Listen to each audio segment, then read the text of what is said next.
Baik, Bapak Ibu, Assalamualaikum warahmatullahi wabarakatuh. Salam.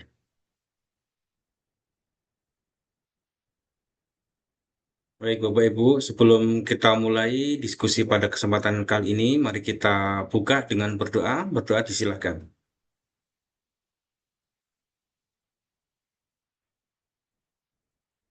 Baik, Bapak Ibu, terima kasih atas atensinya pada kesempatan kali ini. Saya ingin coba cek yang sudah hadir. Bu Maria, suara saya aman? Aman, jelas, Pak. Bu Plaisedia Bana, aman di sana? Aman, Pak. Oke, Bu Siti Alfiah aman? Aman, Pak. Oke, Bu Uli Swatun? Oke, Bu Julia?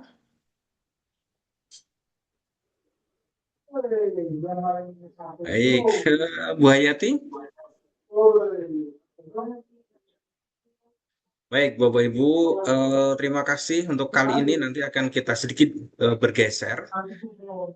Kali ini nanti akan kita diskusikan terkait dengan metode penelitian, Bapak Ibu. Nanti akan kita bahas terkait dengan bagaimana sih cara membuat bab 3 di penelitian kuanti, kuali, maupun R&D, Bapak Ibu. Baik, Bapak Ibu, sebagai pengantarnya, dalam sebuah karya ilmiah, khususnya tesis, skripsi, disertasi, bab 3 itu tentunya memiliki peran yang sangat penting. Karena apa? Ini memuat bagaimana atau metodologi Karya penelitian yang ilmiah adalah laporan tertulis hasil eh, penelitian. pedoman menjadi pelaksanaan terkait dengan riset. Maka secara akademik, Bapak Ibu, bab 3 itu menjelaskan bagaimana penelitian itu dirancang, penelitian itu dilaksanakan, serta dianalisis secara sistematis dan ilmiah agar hasil penelitian itu dapat dipertanggungjawabkan secara objektif. Maka Bapak Ibu, penyusunan bab 3 ini harus disesuaikan dengan pendekatan penelitian yang digunakan, baik penelitian kualitatif atau kuanti atau R&D. Maka setiap pendekatan itu memiliki karakteristik, teknik pengumpulan data, serta metode analisis yang berbeda. Nah, itulah yang akan kita bahas Bapak Ibu pada kesempatan kali ini. Nah, kita lihat dulu Bapak Ibu, apa sih pengertian bab 3 itu? Bab 3 itu merupakan bagian dalam karya ilmiah yang membahas tentang metodologi penelitian. Maksudnya adalah penjelasan mengenai cara atau prosedur yang digunakan kita sebagai peneliti dalam melaksanakan penelitian secara sistematis dan ilmiah.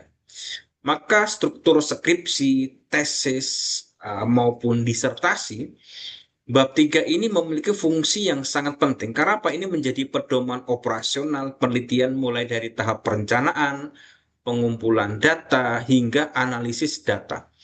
Maka Bapak Ibu secara akademik, metodologi penelitian itu tidak hanya menjelaskan apa yang diteliti, tetapi juga bagaimana penelitian ini dilakukan agar hasil penelitian itu dapat dipertanggungjawabkan secara ilmiah. Maka bab 3 ini menjelaskan apa? Secara rinci mengenai langkah-langkah penelitian yang digunakan peneliti seperti jenis, kemudian pendekatan penelitian, ada lokasi penelitian, ada subjek atau sampel penelitian, ada teknik pengumpulan data, ada instrumen penelitian, bahkan sampai ke teknik analisis data. Maka dalam penelitian kualitatif misalnya, bab 3 itu menjelaskan bagaimana proses wawancara, observasi, teknik validasi data. Sementara di penelitian kuantitatif, bab 3 itu lebih menekankan pada variabel penelitian, teknik samplingnya, atau instrumen angketnya, dan analisis statistiknya. Kalau di R&D apa di bab 3 ya? Bab 3 memuat apa? Tahapan pengembangan produk, validasi ahli, hingga uji coba produk. Maka Bapak Ibu, fungsi sebagai pedoman dari bab 3 adalah bagaimana sih kita membuat pedoman pelaksanaan penelitian. Artinya, seluruh proses penelitian itu harus mengikuti prosedur yang telah dirancang dalam bab 3 agar penelitian yang sedang kita lakukan itu berjalan terarah, sistematis, dan sesuai dengan tujuan. Maka Bapak Ibu, bab 3 ini sangat menentukan kualitas keseluruhan terkait dengan penelitian yang sedang kita lakukan. Karena metodologi yang baik akan menghasilkan data dan temuan terkait dengan penelitian yang kredibel, objektif, dan dapat dipertanggungjawabkan secara ilmiah. Itu secara pengertian. Nah, kalau kita lihat apa sih fungsi dari bab 3 itu? Nah, kalau kita berbicara fungsi Bapak Ibu, fungsi bab 3 itu memiliki atau memiliki karakter yang sangat penting. Karena apa? Menjadi landasan metodologi dalam pelaksanaan penelitian. Maka bab 3 itu tidak hanya berisi penjelasan teknis mengenai metode penelitian, tetapi menunjukkan bagaimana penelitian itu dirancang secara sistematis agar hasilnya tentu dapat dipertanggungjawabkan secara ilmiah. Maka keberadaan bab 3 ini menjadi operasional sangat penting Bapak Ibu. Yang pertama apa? Menjelaskan langkah penelitian. Maka fungsi utama bab 3 ini Bapak Ibu, ini menjelaskan langkah-langkah penelitian secara runtut dan sistematis. Maka pada bagian bab 3 ini, penelitian itu menjabarkan bagaimana penelitian dilakukan mulai dari menentukan jenis penelitian, memilih subjek atau sampel penelitian, atau menetapkan teknik pengumpulan data, hingga menentukan bagaimana teknik analisis data tersebut. Yang kedua yaitu menjamin penelitian dapat dipertanggungjawabkan. Artinya apa? Artinya untuk menunjukkan bahwa penelitian yang dilakukan itu menggunakan prosedur ilmiah yang jelas, logik, dan sesuai dengan kaidah metodologi penelitian. Maka melalui penjelasan metode penelitian, kemudian instrumen, teknik analisis data, dan analisis datanya, ini menjadi lebih objektif dan kredibel. Kemudian yang ketiga adalah memberikan arah pengumpulan data, analisis data.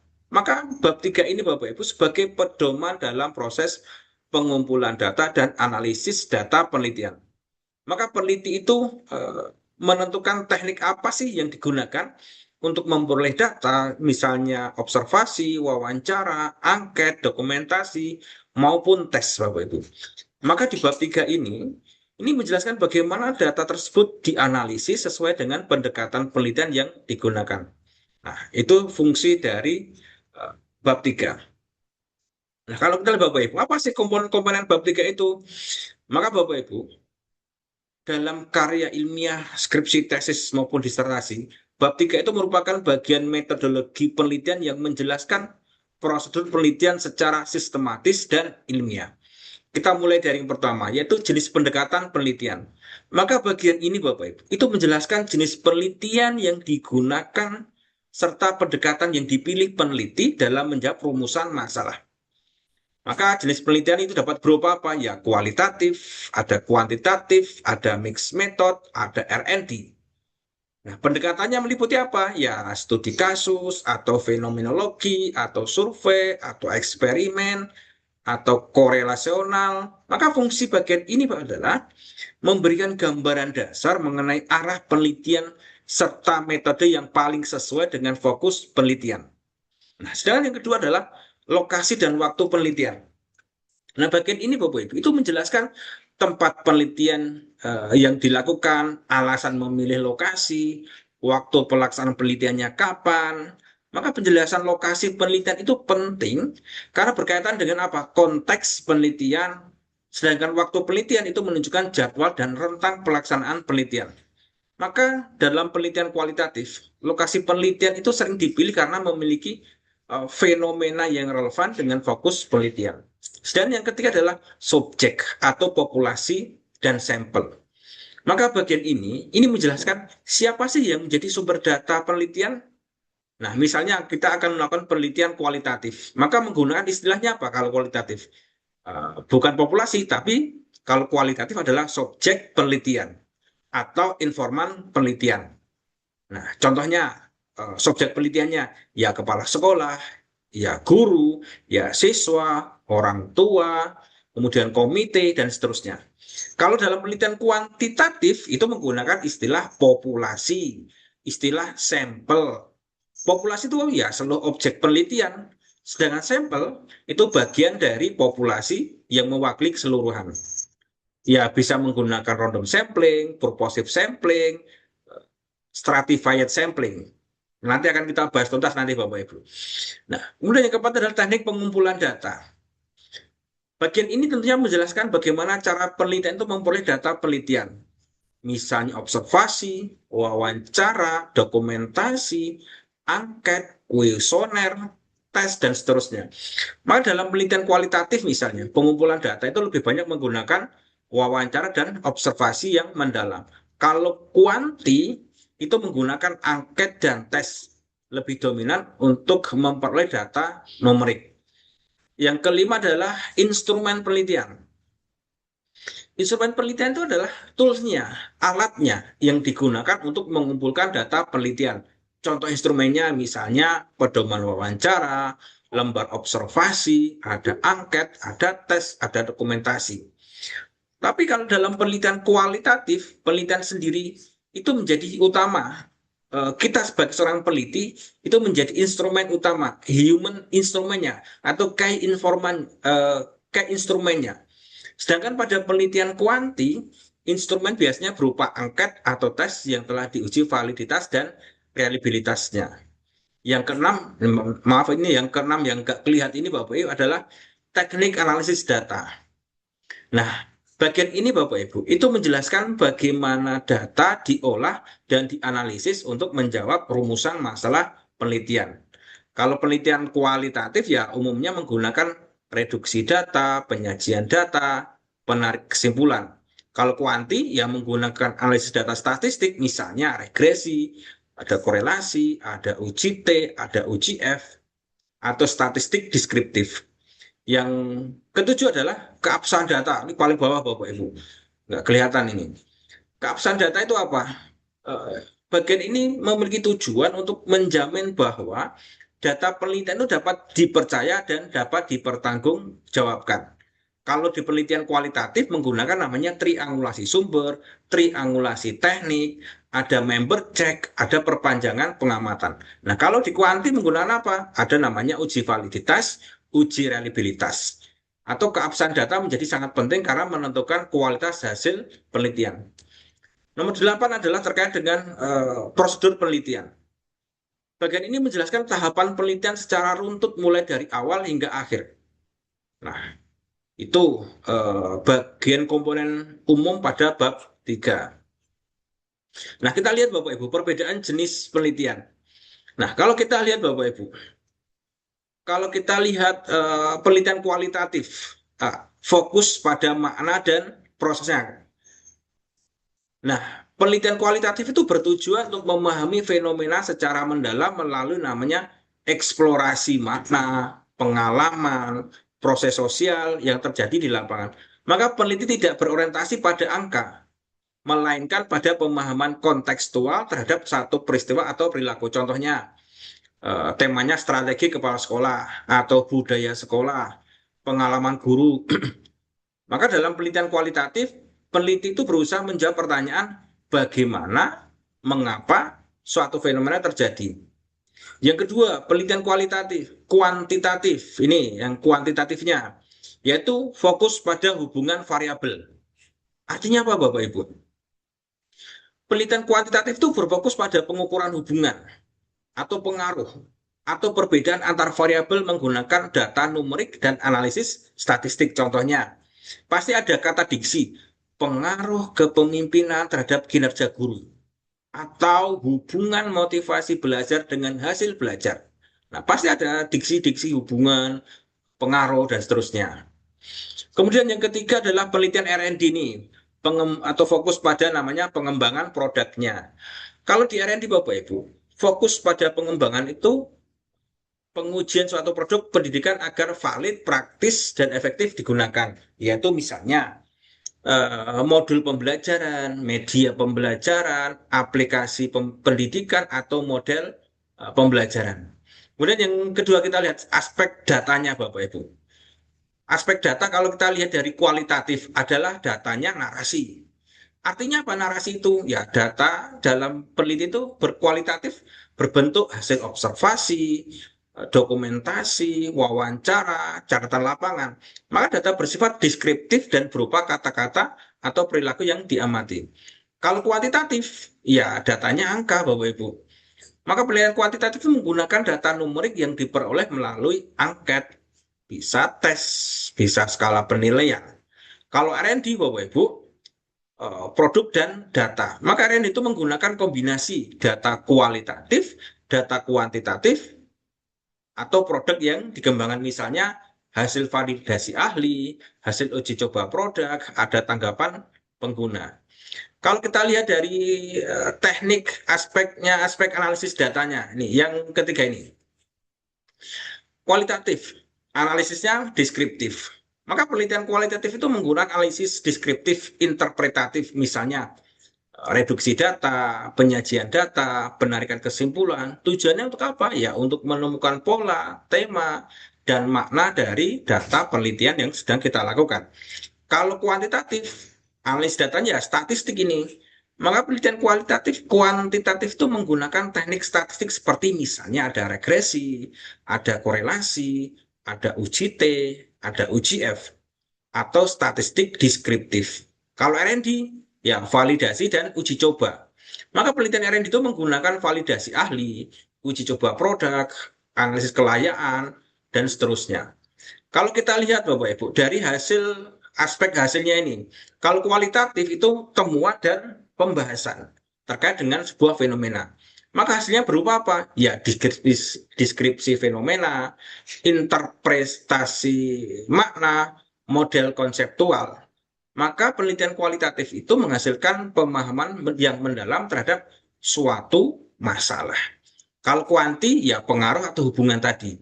Maka kalau di kuantitatif, hasil penelitian itu kuantitatif berupa pengaruh variabel, hubungan antar variabel, tingkat signifikasi statistik.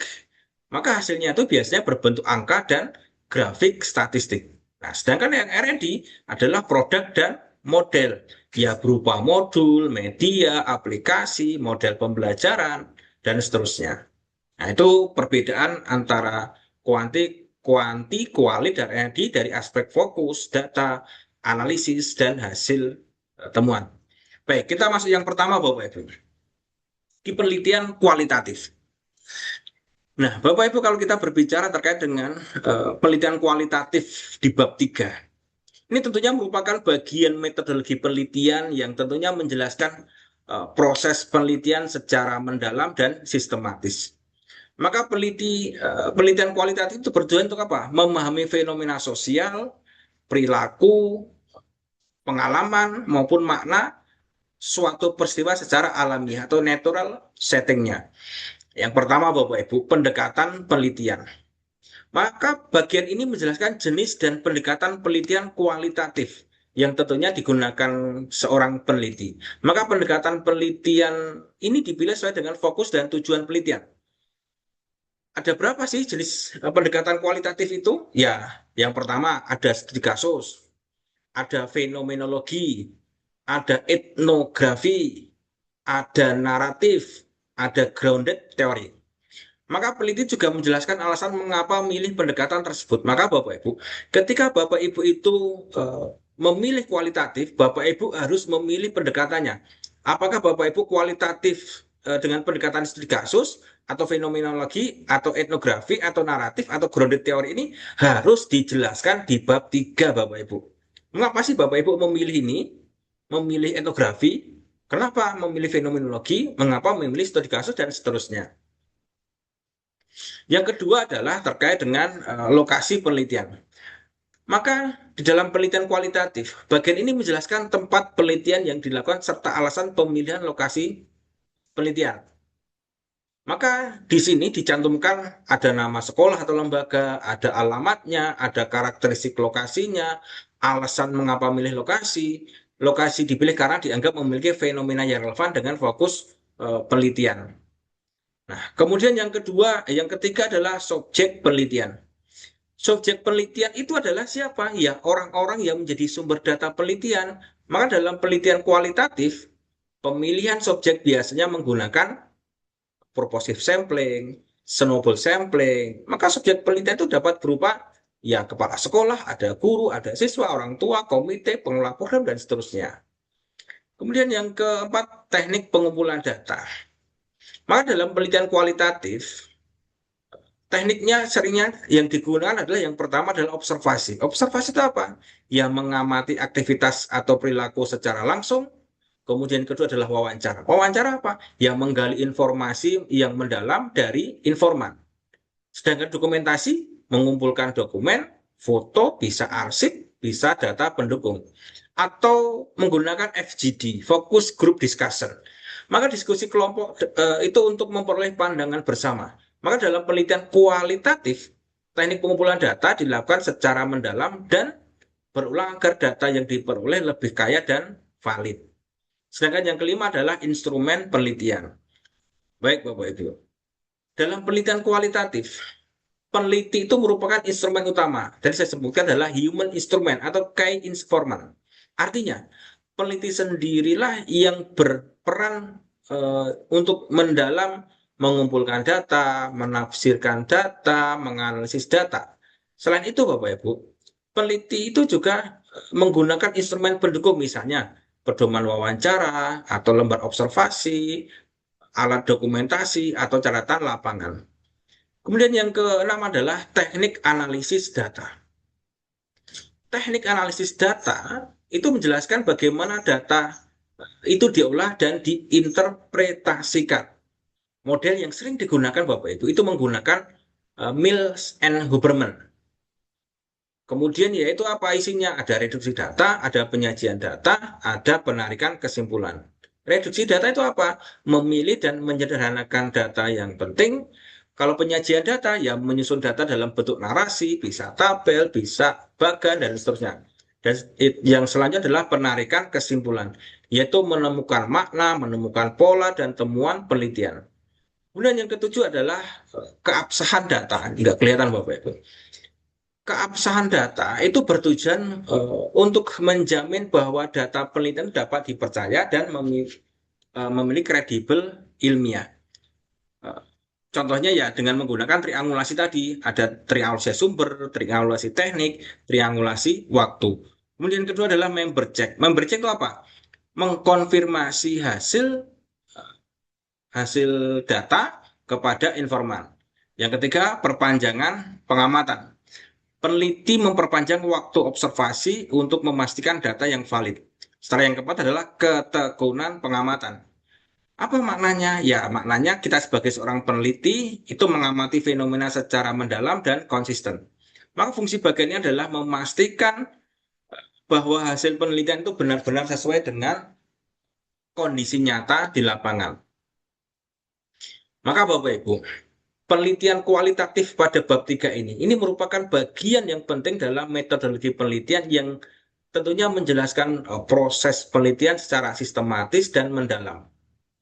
Nah, ini jenis-jenis penelitian kualitatif. Tadi sudah saya jelaskan, saya singgung, yaitu ada studi kasus, ada fenomenologi, ada etnografi, ada naratif, dan grounded teori. Nah, tinggal Bapak Ibu nanti memilih mana. Pendekatannya harus Bapak Ibu bisa membedakan.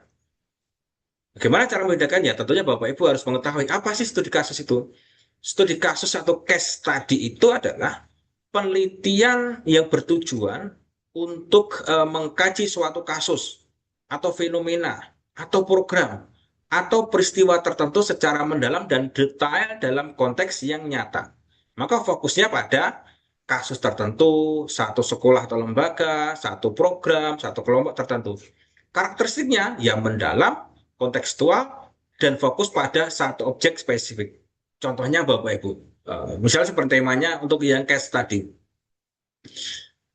Strategi kepala sekolah dalam meningkatkan mutu pembelajaran manajemen literasi di satu sekolah. Nah, tujuannya adalah memahami secara komprehensif bagaimana suatu fenomena itu terjadi dalam konteks tertentu. Kemudian kedua adalah fenomenologi. Apa sih fenomenologi itu? Fenomenologi itu adalah penelitian yang bertujuan memahami pengalaman hidup seseorang terhadap suatu fenomena. Maka fokusnya pada pengalaman subjektif, persepsi individu, dan makna pengalaman hidup. Contohnya Bapak Ibu, Misalnya pengalaman guru dalam menerapkan pembelajaran berdiferensiasi, atau misalnya pengalaman orang tua mendampingi anak belajar secara daring. Nah, itu eh, fenomenologi. Yang ketiga adalah etnografi. Etnografi itu penelitian yang bertujuan memahami budaya, kebiasaan, nilai, pola kehidupan suatu kelompok sosial atau sekolah. Fokusnya pada budaya kelompok, kebiasaan sosial, dan interaksi sosial. Contohnya, misalnya kita meneliti terkait dengan budaya disiplin di sekolah berasrama, atau misalnya budaya literasi di komunitas pendidikan. Nah, yang keempat adalah naratif atau naratif riset, Bapak Ibu. Penelitian naratif itu penelitian yang berfokus pada cerita atau pengalaman hidup individu yang disusun dalam bentuk narasi. Misalnya kita ingin membuat penelitian terkait dengan Soeharto, terkait dengan kepemimpinan selama 32 tahun. Nah, itu gunakan naratif, pendekatannya naratif. Ya cerita hidup, perjalanan pengalaman individu, atau kisah personal. Contohnya yaitu misalnya kisah perjalanan kepala sekolah inspiratif atau pengalaman guru penggerak dalam bertransformasi pendidikan. Itu contohnya. Kemudian yang kelima adalah grounded theory, Bapak Ibu. Grounded theory apa? Grounded theory itu adalah penelitian yang bertujuan membangun teori baru berdasarkan data-data di lapangan. Fokusnya yaitu menemukan ide, menemukan pola, membangun konsep atau teori baru. Contohnya, model kepemimpinan sekolah berbasis budaya lokal atau teori motivasi belajar siswa di era digital. Nah, baik Bapak Ibu, karena jenis penelitian kualitatif itu dipilih berdasarkan tujuan dan fokus penelitian, maka studi kasus itu eh, digunakan untuk memahami suatu fenomena secara mendalam dalam konteks tertentu. Kalau fenomenologi, yaitu untuk menggali pengalaman hidup individu, sedangkan etnografi untuk memahami budaya kelompok. Kalau naratif, ya untuk meneliti cerita kehidupan seseorang. Kalau grounded teori, ya digunakan untuk membangun teori baru berdasarkan data-data di lapangan. Maka Bapak Ibu, pemilihan jenis penelitian kualitatif harus disesuaikan dengan karakteristik masalah penelitian agar hasil penelitian lebih relevan dan lebih mendalam. Baik, kemudian kita lihat teknik pengumpulan data kualitatif. Tekniknya ada observasi, wawancara, dokumentasi, FGD tadi. Sumbernya ada kepala sekolah, guru, siswa, dokumen sekolah, komite, dan seterusnya. Observasi, saya kira Bapak Ibu paham, observasi itu adalah teknik pengumpulan data melalui kegiatan pengamatan secara langsung terhadap objek, aktivitas, perilaku, maupun situasi yang terjadi di lapangan. Kalau wawancara itu eh, teknik pengumpulan data melalui tanya jawab secara langsung antara peneliti dan informan untuk memperoleh informasi yang mendalam. Maka jenis wawancara ada wawancara terstruktur, semi terstruktur, dan tidak terstruktur. Kemudian yang ketiga apa? Dokumentasi. Dokumentasi itu adalah teknik pengumpulan data melalui namanya dokumen atau arsip yang berkaitan dengan penelitian. Bisa foto kegiatan, arsip sekolah, nilai, jadwal kegiatan, laporan sekolah, notulen rapet, apapun itu Bapak Ibu. Yang penting bentuknya dokumen. Kemudian yang keempat adalah FGD. FGD itu tentunya teknik pengumpulan data melalui diskusi kelompok terarah yang dipandu peneliti untuk memperoleh pandangan bersama mengenai suatu masalah. Peserta FGD berupa misalnya bisa guru, siswa, orang tua, tim manajemen sekolah, dan seterusnya. Apalagi Bapak Ibu di sini? Sumber data. Sumber data kepala sekolah. Maka kepala sekolah itu menjadi sumber data utama. Siapa, apa yang digali dari kepala sekolah? Ya, terkait dengan kebijakan pendidikan, kebijakan sekolah, atau strategi manajemen, atau program pendidikan, atau supervisi dan evaluasi. Guru. Guru ya merupakan sumber data penting karena berhubungan langsung dengan proses pembelajaran. Kemudian siswa ya tentunya sumber data terkait dengan pengalaman belajar atau pelaksanaan program-program pendidikan dan perspektif peserta didik. Kemudian dokumen sekolah, ya contohnya misalnya kurikulum sekolah, program kerja, jadwal kegiatan, laporan, foto kegiatan, arsip eh, sekolah, dan seterusnya. Maka Bapak Ibu, teknik pengumpulan data dalam penelitian kualitatif itu memiliki tujuan untuk apa ya? Memperoleh data yang mendalam, lengkap, dan sesuai dengan fenomena yang sedang kita teliti. Kemudian selanjutnya, analisis data kualitatif. Ya, biasanya menggunakan model Mills Berman Bapak Ibu, yaitu ada reduksi data, penyajian data, penarikan kesimpulan. Tujuan untuk apa? Menemukan makna eh, dan pola dari data penelitian. Reduksi data itu apa? Reduksi data itu adalah proses memilih, kemudian memfokuskan, menyederhanakan, dan mengkelompokkan data yang diperoleh dari lapangan sesuai dengan kebutuhan penelitian. Maka dalam penelitian kualitatif, data itu diperoleh biasanya sangat banyak dan kompleks. Misalnya hasil wawancara, catatan observasi, dokumentasi, rekaman lapangan, dan seterusnya. Maka kegiatan dalam reduksi data ya memilih data yang penting, mengelompokkan tema, menyederhanakan informasi, serta membuang data yang tidak relevan. Kemudian yang kedua adalah penyajian data atau data display. Pada penyajian data ini, proses penyusunan dan menampilkan data secara sistematis agar apa? Mudah dipahami dan dianalisis.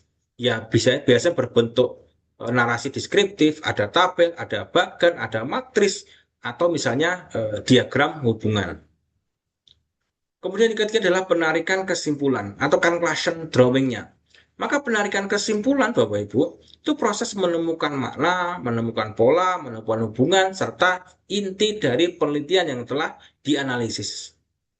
Tentunya pada tahapan ini, Bapak Ibu, itu kita sebagai seorang peneliti itu bagaimana menginterpretasikan data, menemukan pola perilaku atau fenomena, atau menjawab perumusan masalah penelitian atau kesimpulan dalam penelitian kualitatif. Nah, tujuannya untuk apa ya? Secara umum tujuan ini untuk analis data dalam penelitian kualitatif bisa menemukan makna dari fenomena penelitian, memahami pola hubungan antar data, menginterpretasikan pengalaman dan perilaku sebuah penelitian, dan tentunya menghasilkan temuan yang mendalam dan kontekstual. Jadi Bapak Ibu, teknik analisis data yang menggunakan model Mills and Huberman ini merupakan pendekatan analisis data kualitatif yang dilakukan secara sistematis melalui tiga tahapan utama, yaitu reduksi data, penyajian data, serta penarikan kesimpulan. Nah, bagaimana dalam penelitian kualitatif dalam keabsahan data? Uji keabsahan datanya menggunakan triangulasi sumber, triangulasi teknik, member check, dan perpanjang pengamatan. Apa sih triangulasi sumber itu? Kan gitu. Triangulasi sumber itu teknik penarikan keabsahan data dengan membandingkan informasi yang diperoleh dari berbagai sumber data. Contohnya Bapak Ibu, peneliti memperoleh data tentang misalnya program literasi sekolah dari kepala sekolah, dari guru, dari siswa, atau dokumen sekolah. Kemudian data tersebut dibandingkan untuk melihat kesesuaian informasi. Fungsinya untuk apa? Triangulasi sumber ya jika informasi dari berbagai sumber menunjukkan kesamaan, maka data dianggap lebih kredibel dan dapat dipercaya. Kemudian yang kedua adalah triangulasi teknik. Triangulasi teknik itu adalah teknik pengecekan data dengan menggunakan apa? Beberapa metode pengumpulan data terhadap sumber yang sama. Misalnya, peneliti melakukan penelitian bagaimana strategi pembelajaran guru menggunakan misalnya wawancara, observasi, dokumentasi. Maka data hasil wawancara kemudian dibandingkan dengan hasil observasi di kelas dan dokumen pembelajaran. Tujuannya untuk apa? Memperkuat validitas dan memastikan data itu tidak hanya berdasarkan satu teknik pengumpulan data. Kemudian member check. Member check itu ya proses mengkonfirmasi kembali hasil data atau interpretasi peneliti kepada informan penelitian. Kemudian perpanjangan pengamatan. Perpanjangan pengamatan itu ya upaya peneliti memperpanjang waktu penelitian di lapangan untuk memperoleh data yang lebih mendalam dan valid. Baik, itu kualitatif. Sekarang kita berlari ke kuantitatif. Kalau kita berbicara kuantitatif sebenarnya hampir sama Bapak Ibu. Ada yang pertama namanya jenis penelitian.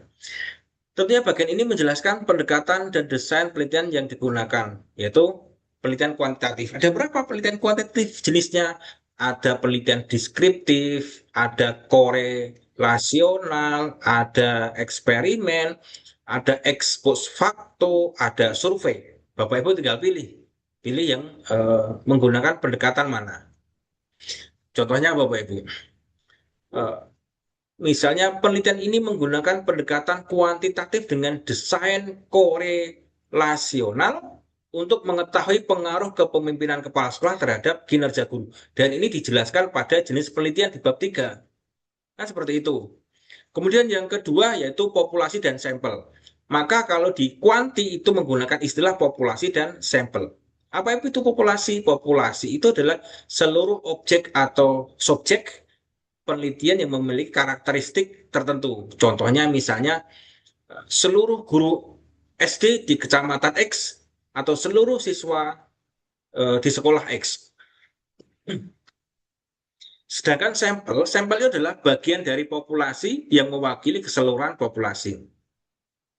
Cara teknik samplingnya yaitu dengan random sampling, purposive sampling, stratified sampling, ada cluster sampling, dan seterusnya. Jadi Bapak Ibu juga nanti di bab 3 ini menjelaskan Bapak Ibu menggunakan teknik sampling yang mana. Yang ketiga adalah variabel penelitian. Variabel penelitian itu adalah segala sesuatu yang menjadi objek pengamatan dalam penelitian. Ada di kuanti itu ada variabel bebas atau independent variable atau variabel yang mempengaruhi variabel lain. Contohnya kepemimpinan kepala sekolah atau motivasi kerja. Kemudian yang kedua adalah variabel terikat atau dependent variable. Jadi variabel yang dipengaruhi. Kalau bebas yang mempengaruhi, kalau dependent adalah yang dipengaruhi. Contohnya kinerja guru atau hasil belajar siswa. Yang ketiga namanya variabel moderator atau intervening. Variabel intervening atau moderator itu variabel yang memperkuat atau menjadi perantara hubungan variabel. Contohnya budaya sekolah, kepuasan kerja. Fungsinya untuk apa? Memperjelas hubungan antar variabel dalam penelitian.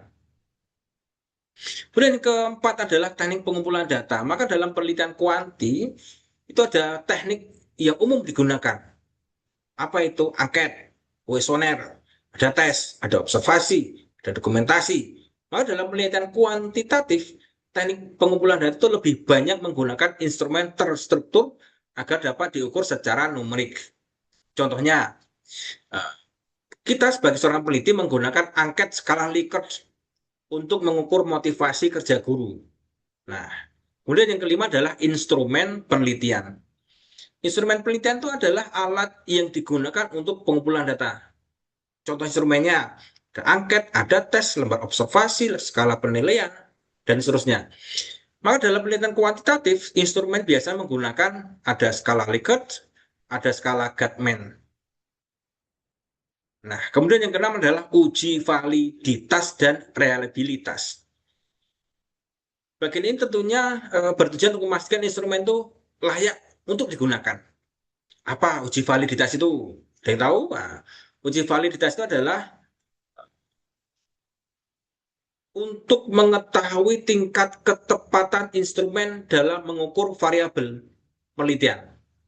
Tujuan untuk apa? Ya, memastikan instrumen itu benar-benar mengukur apa yang seharusnya diukur. Contohnya, uji validitasnya menggunakan product moment person atau misalnya corrected item total correlation. Nah, itu untuk menguji validitas. Nah, kalau reliabilitas itu ya menunjukkan tingkat konsistensi instrumen penelitian. Ya, tentunya memiliki tujuan untuk memastikan hasil pengukuran stabil dan konsisten. Contohnya, menggunakan apa ya? Menggunakan Cronbach alpha. Kemudian yang ketujuh adalah teknik analisis data nih, paling bawah Bapak Ibu. Bagian ini tentunya bagaimana menjelaskan teknik statistik yang digunakan untuk mengolah dan menganalisis data penelitian. biasanya menggunakan misalnya statistik deskriptif, ada uji normalitas, ada korelasi, ada regresi, ada uji T, ada ANOVA. Fungsinya untuk apa sih? Analisis data itu ya untuk menjawab perumusan masalah atau menguji hipotesis penelitian atau mengetahui hubungan atau pengaruh antar variabel. Jadi Bapak Ibu, di penelitian kuantitatif, bab 3 itu tentunya bagian penting yang menjelaskan prosedur penelitian yang berbasis data numerik dan analisis statistik secara sistematis. Maka setiap komponen dalam bab 3 itu memiliki fungsi untuk memastikan penelitian dilakukan secara subjektif, valid, dan dapat dipertanggungjawabkan secara ilmiah. Nah, variabel penelitian kuantitatif ada variabel X, variabel Y, ada variabel moderator atau intervening. Tadi di depan sudah saya singgung.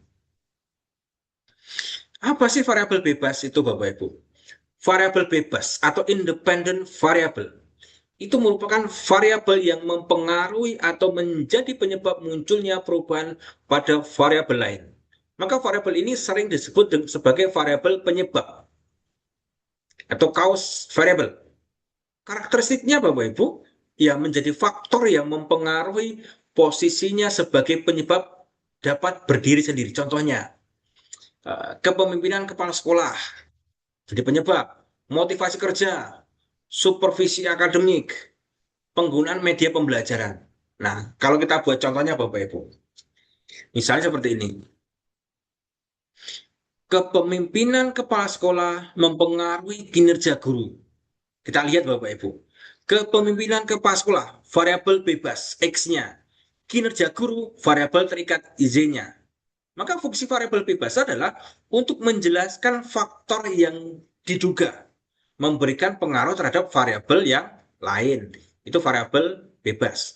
Sedangkan variabel terikat atau Y, variabel terikat atau dependent variable, itu variabel yang dipengaruhi atau menjadi akibat dari adanya variabel bebas. Maka variabel ini disebut juga sebagai variabel hasil atau outcome variable. Nah, karakteristiknya seperti apa? Ya, dipengaruhi variabel lain menjadi hasil atau akibat.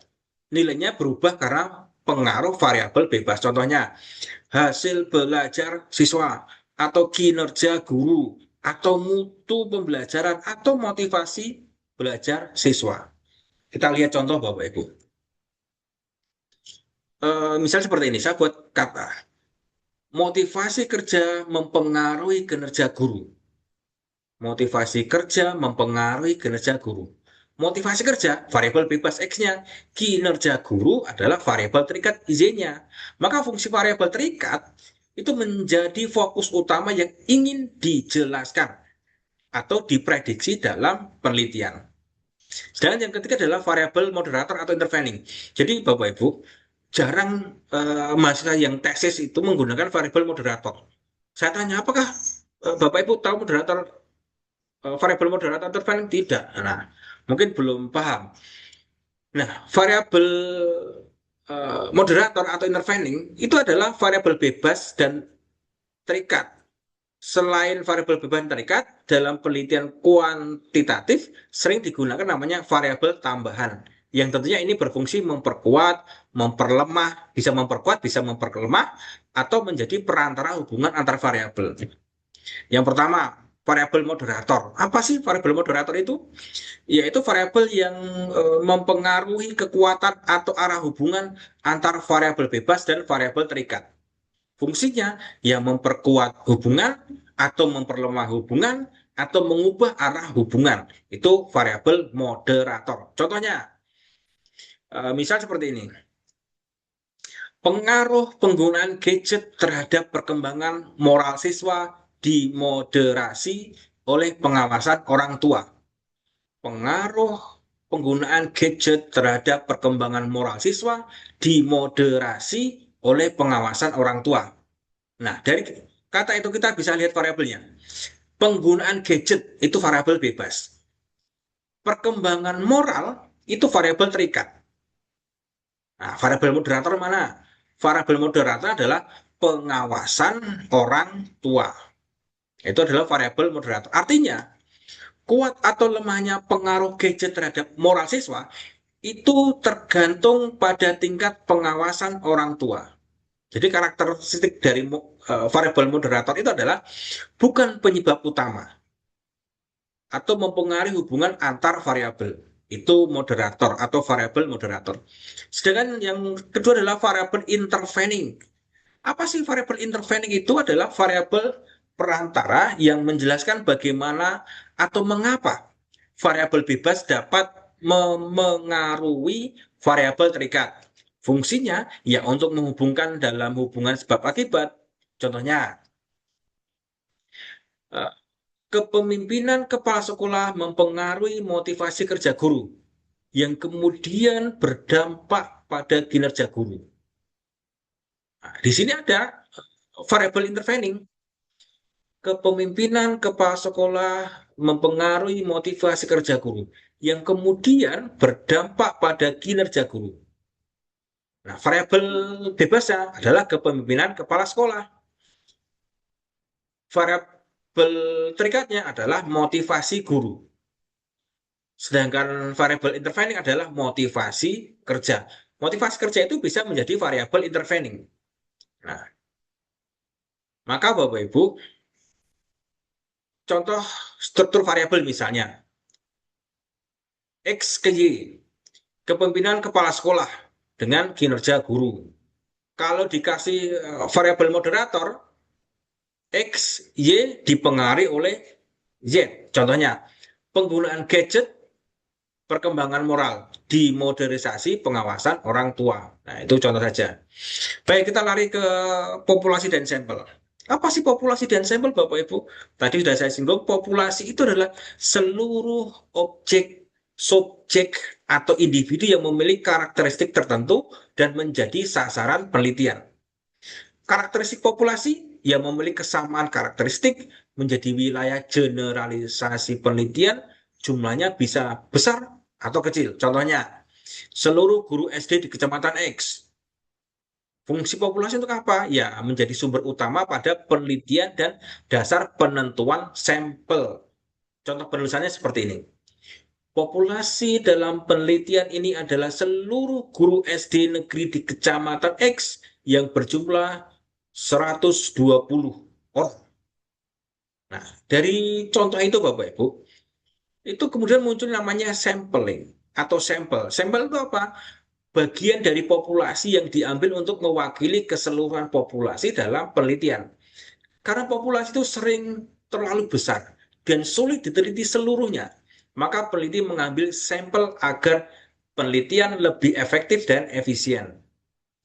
Karakteristik sampling ya tentunya mewakili populasi, kemudian memiliki karakteristik yang sama dengan populasi, jumlahnya lebih kecil daripada populasi. Misalnya, dari populasi 120 guru, peneliti mengambil 60 guru sebagai sampel penelitian. Itu contohnya. Jadi fungsi sampel itu adalah mempermudah penelitian, menghemat waktu dan biaya, tetap menghasilkan data yang representatif. Tetapi sampel itu harus ada syaratnya. Syaratnya apa? Ya representatif, objektif, sesuai dengan tujuan penelitian. Sedangkan teknik samplingnya ada random sampling, purposive sampling, dan stratified sampling. Teknik sampling itu apa? Teknik sampling itu adalah cara atau metode yang digunakan untuk menentukan sampel penelitian dari populasi. Pemilihan teknik sampling harus disesuaikan dengan tujuan penelitian, karakteristik populasi, pendekatan penelitian, dan seterusnya. Maka Bapak Ibu ketika memilih sampling itu jangan asal memilih sampling, maka harus disesuaikan dengan tujuan penelitian, karakteristik populasi, serta pendekatan penelitian yang Bapak Ibu ambil tersebut. Yang pertama, random sampling. Apa sih random sampling itu? Random sampling itu adalah teknik pengambilan sampel secara acak, namanya random, di mana setiap anggota populasi memiliki kesempatan yang sama untuk dipilih menjadi sampel. Karakteristiknya ya objektif, tidak memilih berdasarkan kriteria tertentu. Peluang setiap anggota sama besar. Contohnya, misalnya peneliti mengundi. Mengundi itu mengundi. nama guru untuk menentukan sampel penelitian atau mengundi siswanya. Kelebihannya, mengurangi bias peneliti, hasil lebih objektif, serta cocok untuk populasi yang homogen. Tapi memiliki kekurangan. Kekurangannya, sulit jika populasi sangat besar, memerlukan data populasi yang lengkap. Tetapi cocok digunakan untuk penelitian kuantitatif dengan populasi yang relatif homogen. Kemudian yang kedua adalah purposive sampling. Apa sih purposive sampling? Itu adalah teknik pengambilan sampel berdasarkan pertimbangan atau kriteria tertentu yang sesuai dengan kebutuhan kita sebagai seorang peneliti. Contohnya, kita sebagai seorang peneliti memilih guru yang aktif dalam program literasi, atau kepala sekolah yang memiliki pengalaman tertentu, atau guru yang pernah ikut eh, guru penggerak. Nah, itu bisa menggunakan purposive sampling. Kekurangannya, ya lebih subjektif, tidak semua anggota populasi memiliki peluang yang sama. Itu kekurangannya. Kelebihannya, data lebih mendalam dan relevan, efektif untuk penelitian khusus. Maka purposive sampling ini cocok digunakan dalam penelitian kualitatif atau penelitian khusus yang membutuhkan informasi tertentu. Maka kalau kuanti itu jarang yang menggunakan purposive. Purposive itu biasanya dengan pendekatan kualitatif. Kemudian yang ketiga adalah stratified sampling. Apa sih stratified sampling? Stratified sampling itu teknik pengambilan sampling berdasarkan tingkat atau kelompok tertentu, stratanya di dalam populasi.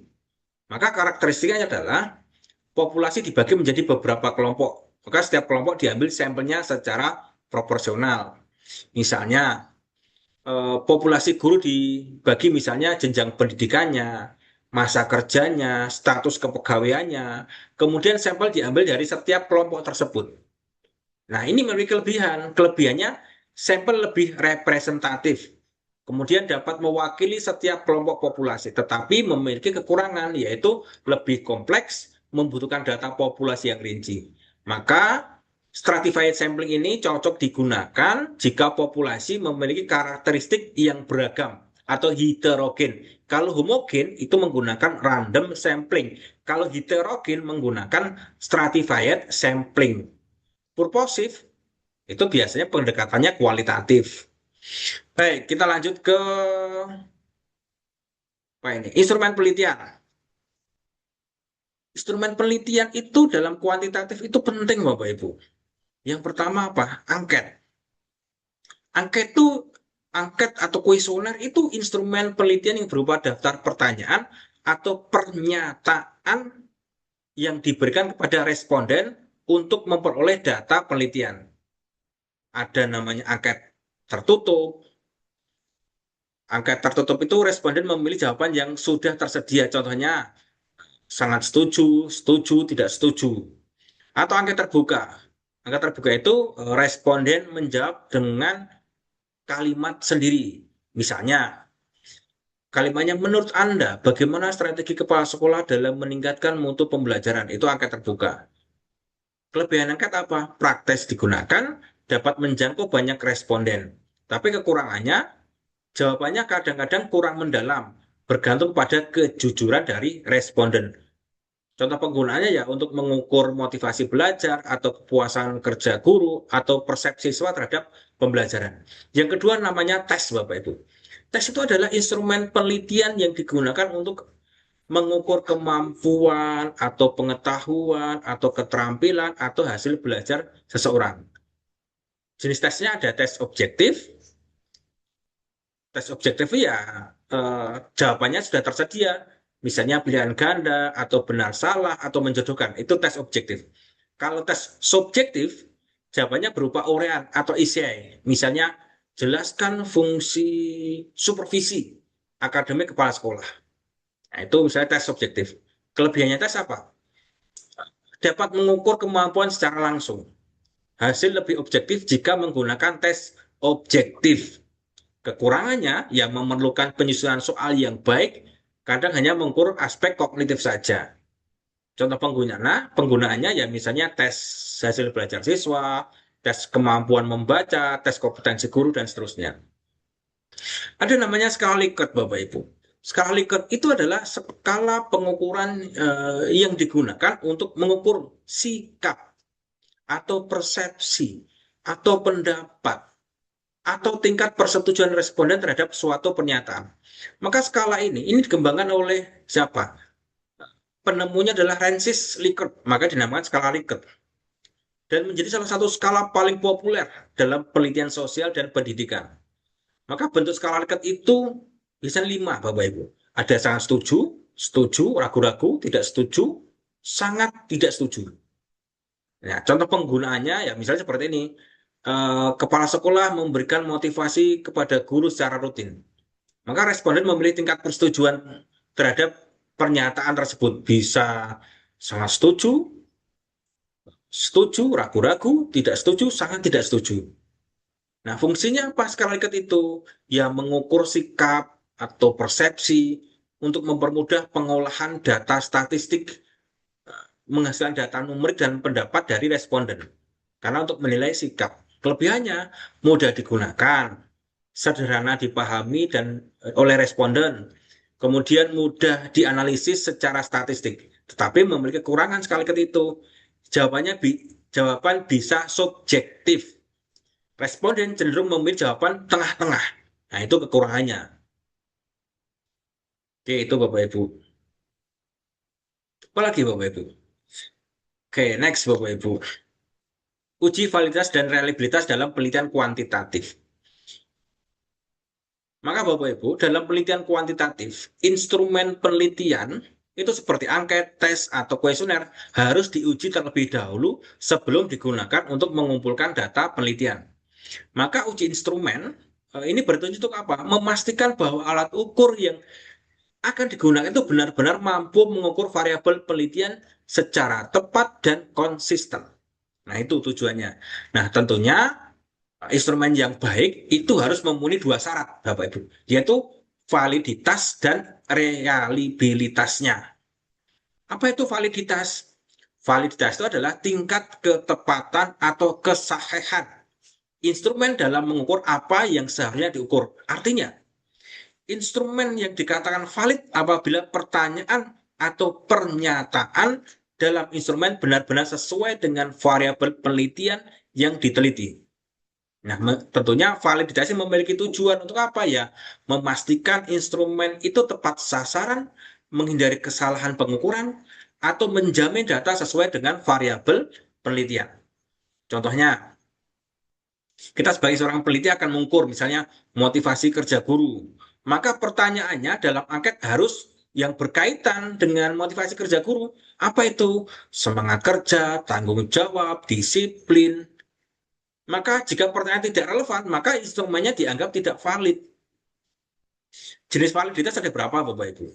Ada validitas isi atau content validity. Ini untuk mengukur kesesuaian isi instrumen dengan teori dan indikator variabel. Biasanya dilakukan melalui namanya expert judgment atau uji ahli atau validator ahli. Itu untuk validasi isi atau konten validati atau validity. Kemudian ada namanya validasi construct atau construct validity. Nah, construct validity ini mengukur apakah instrumen itu benar-benar mencerminkan konstruk teori penelitian. Biasanya menggunakan analisis faktor dan korelasi item. Bisa menggunakan itemen dan seterusnya. Atau menggunakan SPSS atau Jamovi dan seterusnya.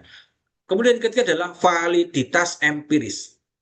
Validitas empiris ini dilakukan dengan menguji instrumen kepada responden melalui namanya uji statistik. Contohnya menggunakan product moment person atau corrected item total correlation.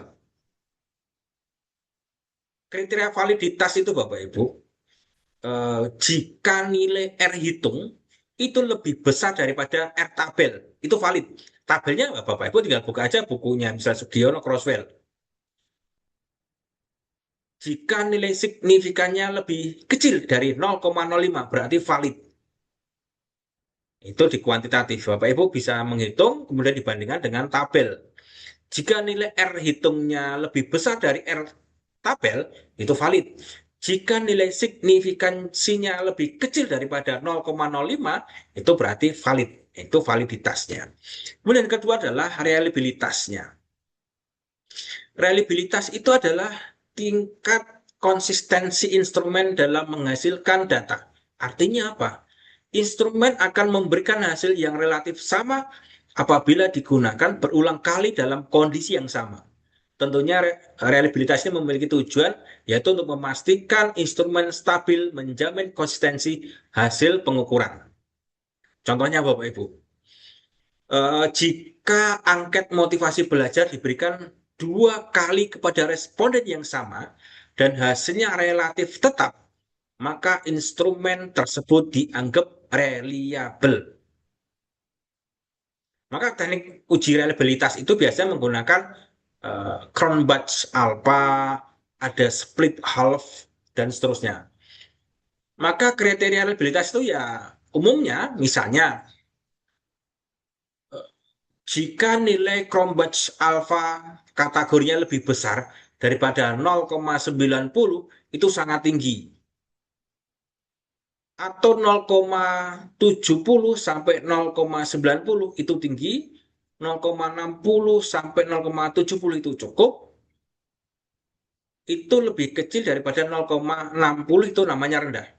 Jadi semakin tinggi nilai reliabilitasnya, semakin konsisten instrumen penelitiannya.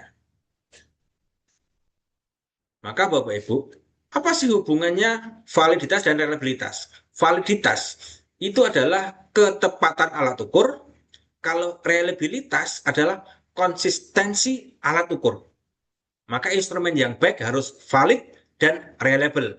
Karena apa? Instrumen valid belum tentu reliable, instrumen reliable belum tentu valid.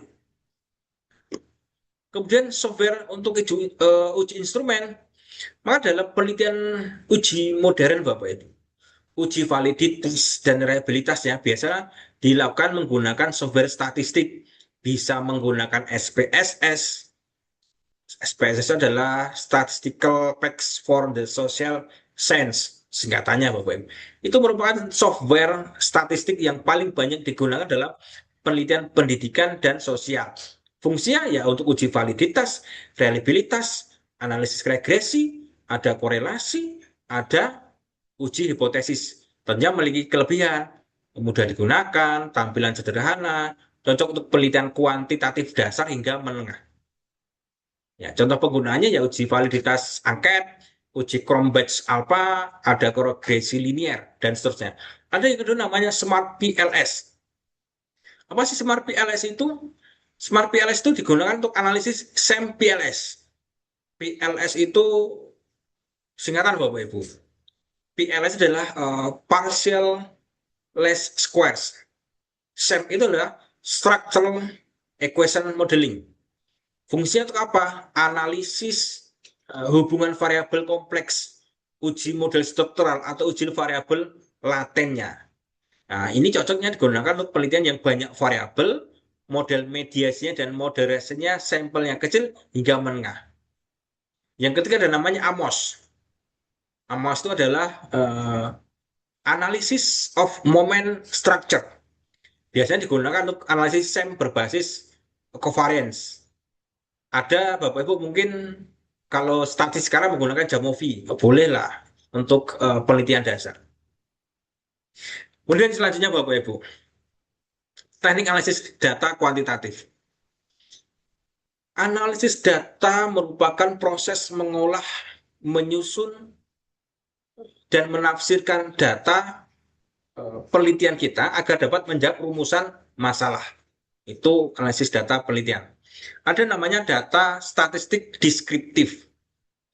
Statistik deskriptif itu teknik analisis data yang digunakan untuk menggambarkan atau mendeskripsikan kondisi data penelitian tanpa membuat kesimpulan yang bersifat umum. Bentuknya biasanya adalah mean atau rata-rata, ada median, ada modus, ada SD atau standar deviasi, ada nilai min, max, dan persentase. Kemudian contohnya Bapak Ibu, misalnya gini, kita akan mencari rata-rata motivasi belajar siswa.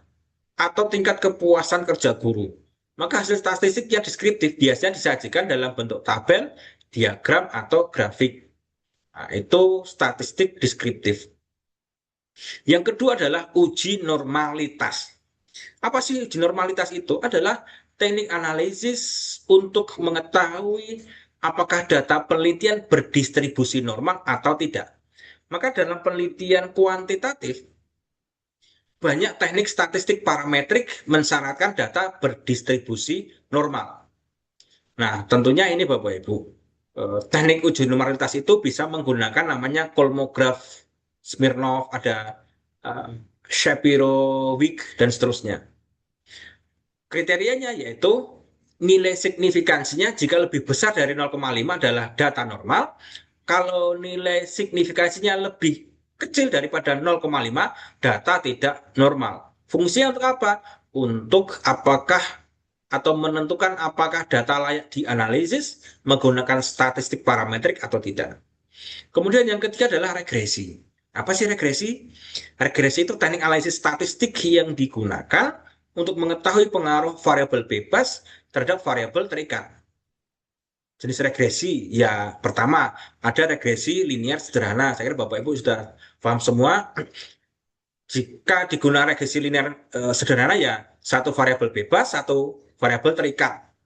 Nah, contohnya pengaruh motivasi kerja terhadap kinerja guru. Nah, itu ada variabel bebas dan satu variabel terikat. Kemudian yang kedua adalah regresi linear berganda. Itu digunakan jika lebih dari satu variabel bebas. Contohnya, pengaruh kepemimpinan, supervisi, dan budaya sekolah terhadap kinerja guru. X-nya ada X1, 2, 3. Ada kepemimpinan, ada supervisi, ada budaya sekolah. Y-nya adalah kinerja guru. Jadi fungsi regresi itu adalah mengetahui arah pengaruh atau mengetahui besar kontribusi variabel atau bebas terhadap variabel terikat.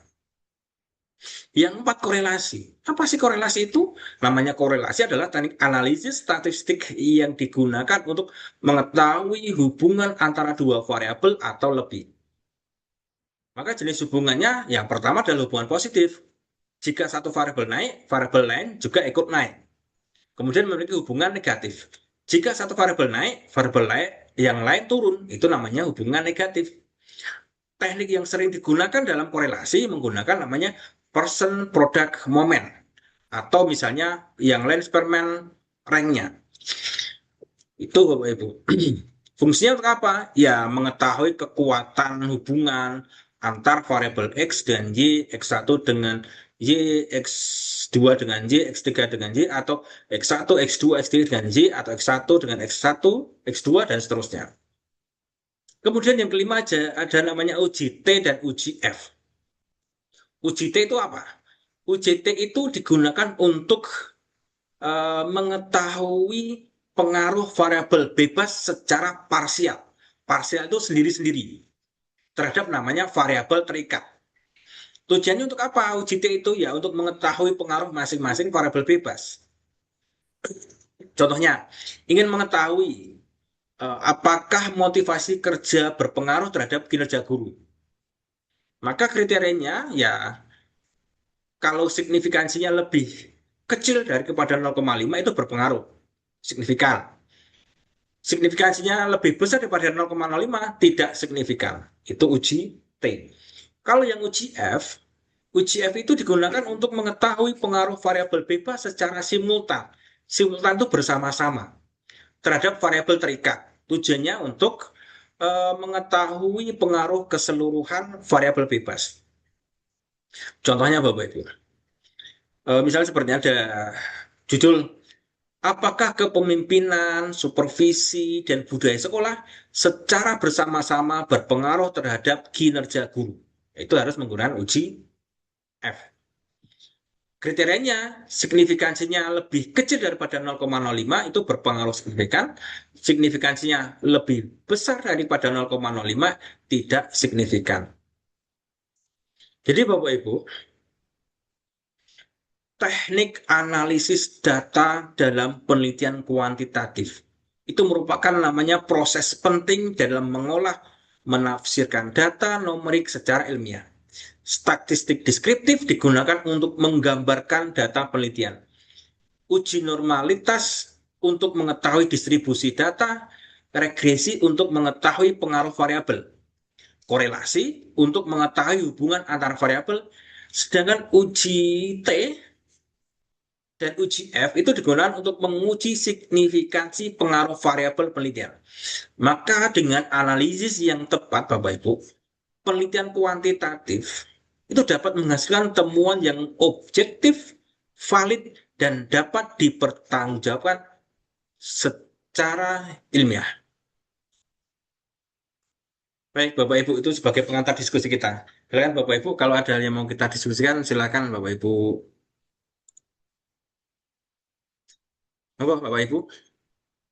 Atau tambah pusing?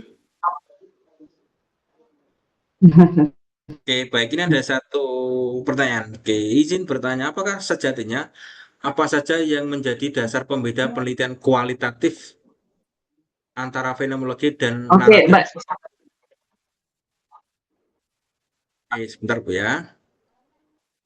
Karena filosofis life experience, misalnya memberikan makna yang universal di dalam. Kemudian untuk syarat, bentar Bapak Ibu, saya pahami dulu yang pertama. Yang kedua, untuk syarat kelulusan kalau profesional Sinta 4 apa sudah bisa atau Sinta 3 Pak? Oke, Sinta 4 dan Sinta 3.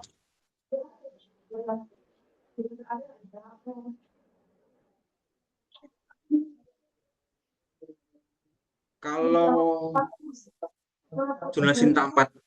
Nah, kalau untuk kelulusan yudisium Bapak Ibu, itu minimal Sinta 4. Berarti kalau Sinta 4 itu ya Sinta 4, Sinta 3, Sinta 2, Sinta 1 itu diperbolehkan. Jadi itu. Jadi kalau Bapak Ibu ingin menerbitkan Sinta 3, ya itu lebih bagus. Karena syarat minimalnya adalah Sinta 4. Jadi Sinta 5 boleh nggak? Nggak boleh. Sinta 6 apalagi nggak boleh. Jadi nanti Bapak Ibu kalau ada kendala terkait Bapak Ibu untuk publikasi jurnal dengan siapa?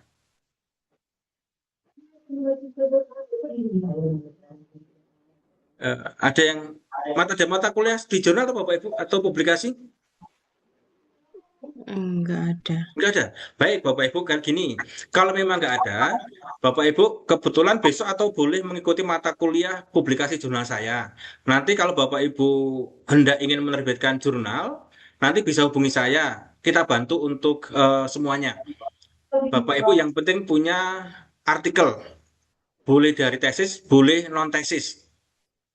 Mau yang publish cepat atau lambat, mau terima bersih atau tidak, nanti akan kita bantu Bapak Ibu untuk itu. Nanti silakan hubungi kita, akan kita bantu. Kemarin teman-teman itu ada yang 1 minggu publish, ada yang setengah bulan publish, ada yang 1 bulan publish. Yang penting Bapak Ibu memiliki jurnal. Mau Bapak Ibu tanpa revisi, yang penting serahkan ke tim jurnal bisa. Atau Bapak Ibu ingin belajar submit sampai publish, bisa, nanti akan kita ajari semua. Yang penting Bapak Ibu punya draft artikel jurnal. Itu saja.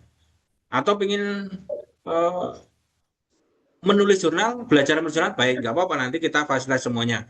Jadi minimal Sinta 4, itu pertanyaan yang kedua dari Bu Uli. Kemudian yang pertanyaan yang selanjutnya Bapak Ibu, kalau kita berbicara secara akademik Bapak Ibu, perbedaan antara penelitian fenomenologi dan penelitian naratif, itu terletak pada namanya fokus kajiannya, tujuan penelitiannya, serta cara memahami pengalaman manusia. Keduanya sama-sama termasuk dalam pendekatan penelitian kualitatif dan sama-sama menggunakan pengalaman manusia sebagai sumber data utama, tetapi memiliki orientasi analisis yang berbeda. Oke, penelitian fenomenologi itu lebih berfokus pada namanya makna pengalaman hidup atau life experience-nya, yang ini dialami individu terhadap suatu fenomena tertentu. Maka pendekatan fenomenologi ini berasal dari filsafat fenomenologi yang dikembangkan oleh Edmund Husserl dan kemudian berkembang dalam kajian ilmu sosial, Bapak Ibu.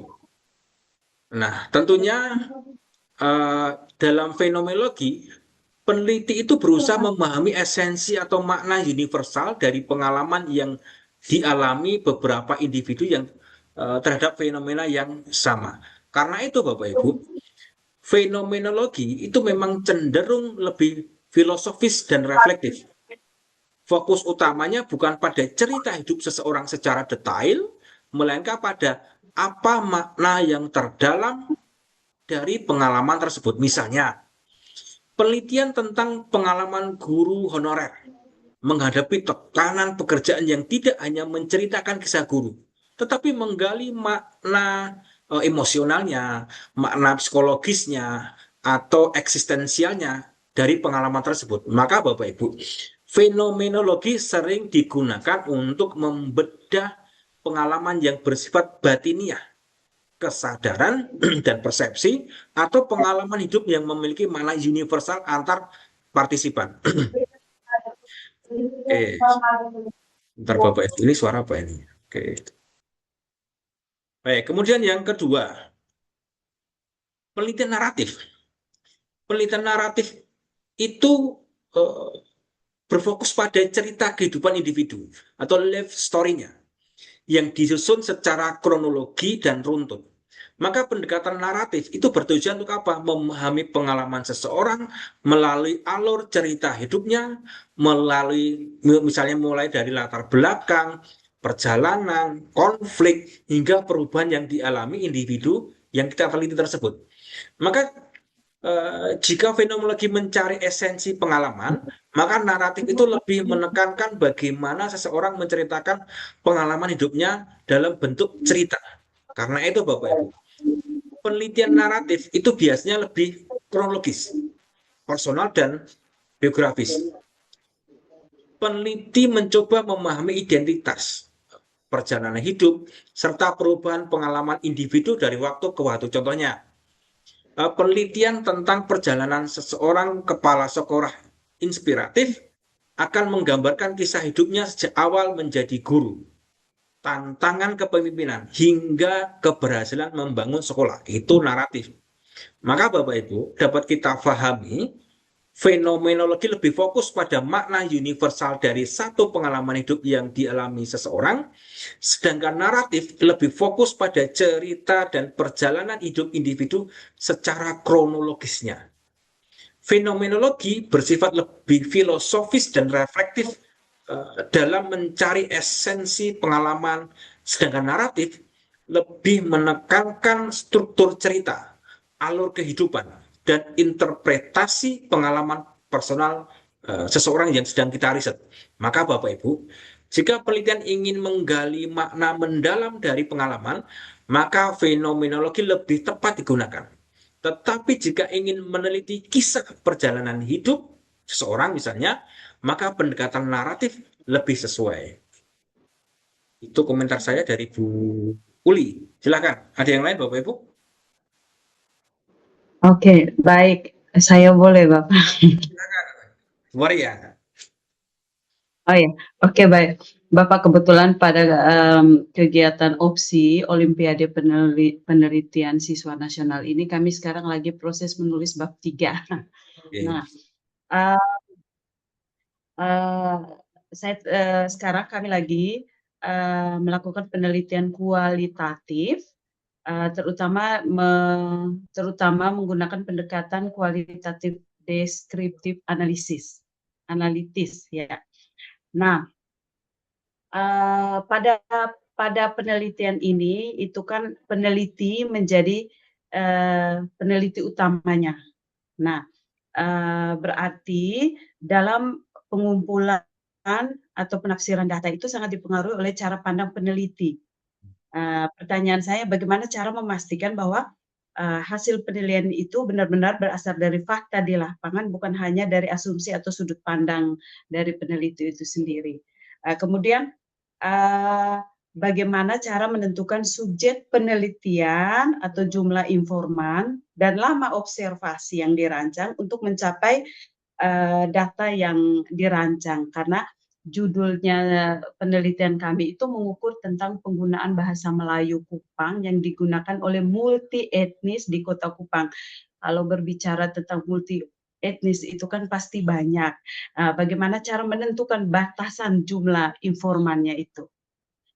Kemudian yang terakhir, maaf ya banyak. Seperti tadi yang Bapak jelaskan bahwa pedoman wawancara, angket, observasi dan lain-lain atau instrumen itu harus diuji coba dulu sebelum melakukan penelitian. Nah, indikator apa yang digunakan itu untuk menilai bahwa instrumen tersebut layak digunakan di lapangan pada saat penelitian nanti. Nah, kurang lebih seperti itu Bapak. Mohon penjelasannya dan terima kasih. Oke, baik.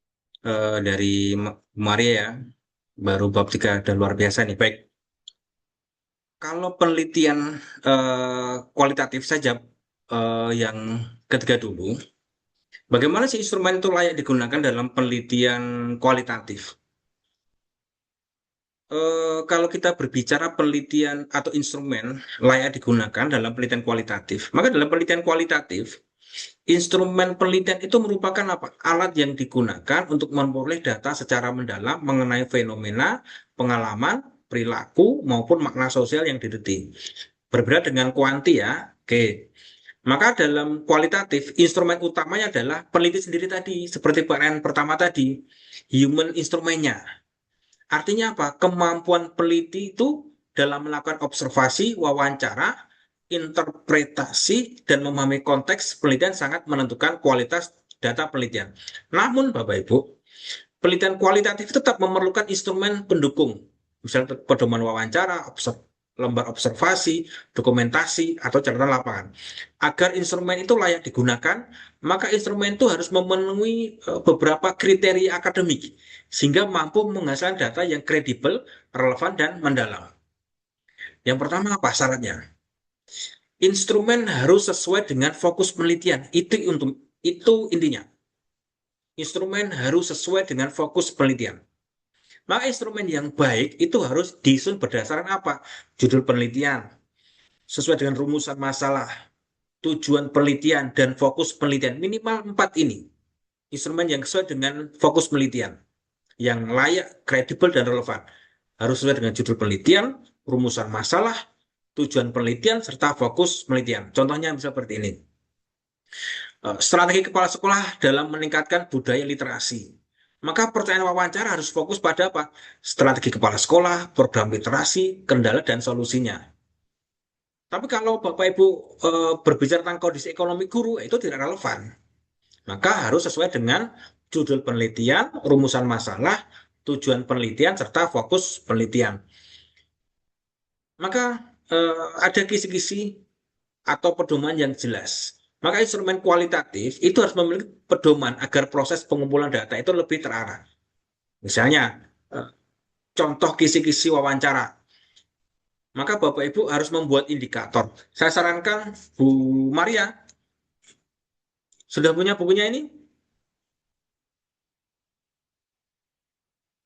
Ini buku miliknya Prof. Joharismi Arikunto terkait dengan pengembangan instrumen penelitian. Yang pembimbing tesis saya pasti saya wajibkan untuk membeli ini. Silakan beli di online. Paling harganya cuma 36.000. Ini saya promosikan karena ini dosen saya S2 S3. Sudah sepuh tapi luar biasa. Nah, ini untuk membuat instrumen. Di sini detail runtut terkait dengan bagaimana cara membuat kisi-kisi. Jadi instrumen itu diawali dari kisi-kisi dulu. Nanti di sini ada runtut Bapak Ibu. Parahnya oren, judulnya Pengembangan Instrumen Penelitian dan Penilaian Program. Karyanya Prof. Joharismi Arikunto. Ini bagus, Bapak Ibu. Nah, itu saya sedikit promosi ya, Bapak Ibu. Kemudian yang ketiga, yaitu menggunakan bahasa yang jelas dan mudah dipahami. Maka, instrumen yang menggunakan bahasa yang sederhana, komunikatif, tidak ambigu, sesuai dengan karakteristik informan, itu lebih penting, Bapak Ibu. Kemudian apa lagi? Pertanyaan bersifat terbuka, open-ended, Bapak Ibu. Maka dalam penelitian kualitatif, instrumen itu harus memungkinkan informan menjelaskan pengalaman dan pandangan secara luas. Maka endednya. Kemudian instrumen harus fleksibel. Karena penelitian kualitatif itu tidak bersifat kaku seperti kuantitatif. Maka peneliti boleh mengembangkan pertanyaan, menggali jawaban yang lebih dalam, menyesuaikan situasi lapangan, mengurangi pertanyaan. Jadi fleksibel, mengalir saja Bapak Ibu kualitatif itu. Jangan terpaku pada pedoman. Pedoman hanya sebagai pedoman saja. Kemudian yang tidak kalah penting adalah uji kelayakan instrumen. Walaupun penelitian kualitatif itu tidak menggunakan uji validitas statistik seperti kuantitatif, instrumen tetap perlu diuji kelayakannya. Bagaimana cara menguji kelayakan instrumen? Yaitu menggunakan expert judgment atau penilaian ahli. Siapa itu judgment expert? Bisa dosen pembimbing, ahli metodologi, ahli bidang penelitian. Yang dinilai apa? Kesesuaian pertanyaan, kejelasan bahasa, relevansi dengan fokus penelitian. Kalau perlu uji coba terbatas, kalau perlu, kalau tidak juga nggak masalah. Itu terkait dengan pertanyaan yang ketiga tadi ya. Oke, baik. Kemudian yang kedua tadi, apa tadi? Saya coba ingat-ingat dulu. Bagaimana cara menentukan informan penelitian ya? Oke. Bagaimana sih cara menentukan informan dalam penelitian kualitatif? Dalam penelitian kualitatif, Bapak Ibu, informan itu merupakan sumber utama data penelitian. Karena penelitian kualitatif itu berfokus pada pemahaman makna, pengalaman, proses, fenomena sosial secara mendalam, maka pemilihan informan itu tidak dilakukan secara acak seperti kuantitatif, tetapi dipilih dengan sengaja berdasarkan keterkaitan dengan fokus penelitian. Maka informan itu harus memiliki sifat rich informasi atau kaya akan informasi. Boleh nggak kita mengganti informasi di tengah perjalanan? Boleh sekali. Di kualitatif itu fleksibel. Di tengah jalan, informannya kok tidak kaya akan informasi, ganti saja. Kok tidak komunikatif, ganti saja. Boleh. Yang pertama, pahami fokus dan tujuan penelitian. Maka langkah pertama itu menentukan informan adalah memahami terlebih dahulu fokus penelitian, rumusan masalah, serta tujuan penelitian. Karena informan itu harus dipilih berdasarkan kemampuan mereka memberikan informasi yang relevan dengan masalah penelitian. Di prinsip ini penting Bapak Ibu. Bagaimana memahami fenomena, terlibat langsung, memiliki pengalaman terkait dengan penelitian. Yang kedua, gunakan teknik purposive sampling. Jadi ketika Bapak Ibu menulis bab 3, untuk menentukan informannya, gunakan teori purposive sampling. Dalam penelitian kualitatif, teknik yang paling sering digunakan adalah purposive sampling. Purposive sampling itu adalah teknik pemilihan informan berdasarkan pertimbangan tertentu sesuai kebutuhan penelitian. Maka kriteria informan itu ya mengetahui masalah penelitian, terlibat langsung dalam fenomena, memiliki pengalaman relevan, serta mampu memberikan informasi yang mendalam. Itu.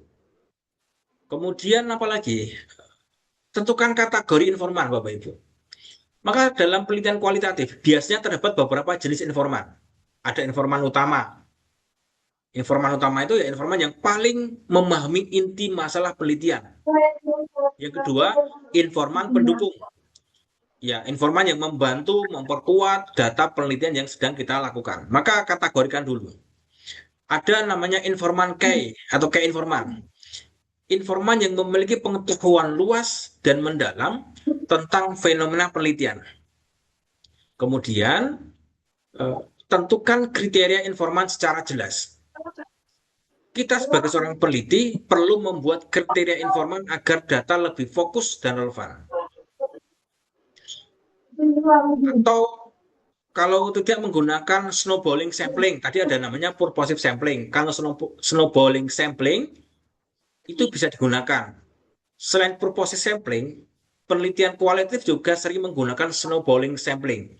Tapi snowballing sampling itu adalah teknik penentuan informan berdasarkan rekomendasi dari informan sebelumnya. Misalnya nih, tolong saya merekomendasikan si A, dia lebih kaya. Wah, itu namanya snowballing sampling. Jadi semakin lama itu semakin melebar. Semakin besar informasi makin banyak. Tapi kalau dengan kriteria itu ya berdasarkan namanya purposive sampling. Dan yang tidak kalah penting adalah tentukan jumlah informan berdasarkan kebutuhan data. Maka dalam penelitian kualitatif, jumlah informan itu tidak ditentukan secara pasti seperti penelitian kuantitatif. Yang penting adalah data sudah mendalam, informasi mulai Iya. berulang-ulang, tidak ada informasi baru. Nah, kemudian pilih informan yang kooperatif dan terbuka. Ini penting. Informan yang baik adalah bersedia diwawancarai, terbuka memberikan informasi, komunikatif, dan memahami fenomena terkait dengan penelitian yang sedang kita riset.